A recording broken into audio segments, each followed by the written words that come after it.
ஊருக்கு போயிட்டு கொஞ்ச நேரம் ரெஸ்ட் எடுத்துகிட்டு ஈவினிங் டைமில் தங்கச்சியோட தோட்டத்துக்கு பூ பறிக்க போயிருந்தாங்க. அவங்க மார்னிங் எடுக்கிறது போக ஈவினிங் டைம் வந்து ஒரு சில பூ வந்து தப்பி போயிருக்கு இல்லைங்களா, அந்த பூ வந்து பறிக்க போயிருந்தோம். 3 மேரேஜுக்குமே வந்து போகலான்னு பிளான் பண்ணிட்டேங்க. 2 மேரேஜ்க்கு வந்து கண்டிப்பாக போய் தான் ஆகணும்.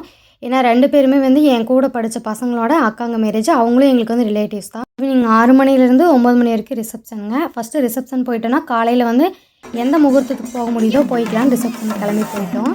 சொந்தக்காரங்களோட மேரேஜுக்கு வந்து ஃபஸ்ட்டாகவே போய் முடிச்சிட்டோங்க. அதுக்கப்புறமா தான் அக்காங்களுக்கெல்லாம் போனோம். எல்லாரோட ஃபங்க்ஷனும் நல்லபடியாக முடிஞ்சிச்சு.